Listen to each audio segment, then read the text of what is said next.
Morjesta taas True-vlogilla taas pitkästä aikaa hommaa. Ja videon aihe olisi nyt tervepä terve. Mut siis niin, vubbos. Litsäk tervetuloa. Mut niin.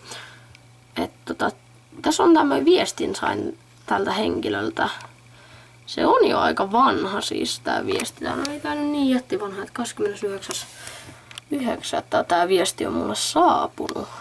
Joten, mut siis, katsotaanpa. Terve, hyviä videoita. Miten ois sub? Mä kattoo mun videot ja jos voisit, niin voisit vaikka mainostaa mun kanavaa.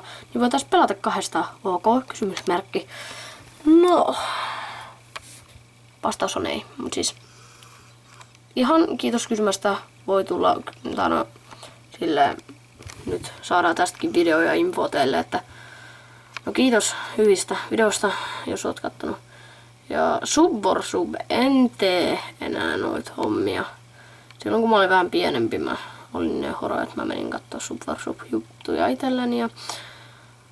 Mut vakuutan, että puolet noista mun tilaajista ei oo subia. Yli puolet. Mut siis mene kattoo mun videot. Mä en ala kattoo ihmisten videoita ihan jos ne sanoo. Mä menen kattoo kiinnostuksesta, niin että jos mua kiinnostaa mennä katsomaan videoita, mä menen kattoo.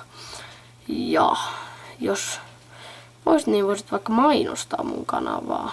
No mä en sinnekään mainosta kenenkään kanavoittaa. No voin joittenkin aika silleen, jos mä saan niin jotain kredittiä vähän siitä, että jotain mulle pitää olla myös jotain, että mä vaan yksin vedä sit koko hommaa ja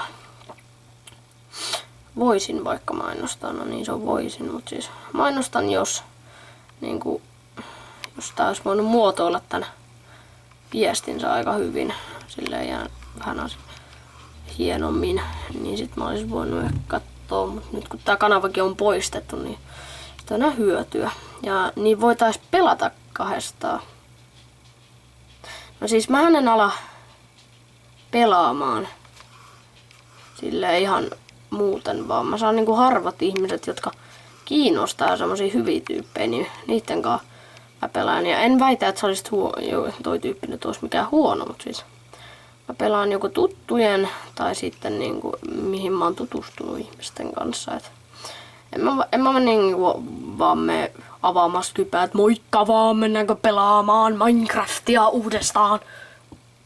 Joo, niin oikein en ala. Mut siis tuli taas kerran pieni info homma vedettyä tähän, että eipä siinä mitään. Moro.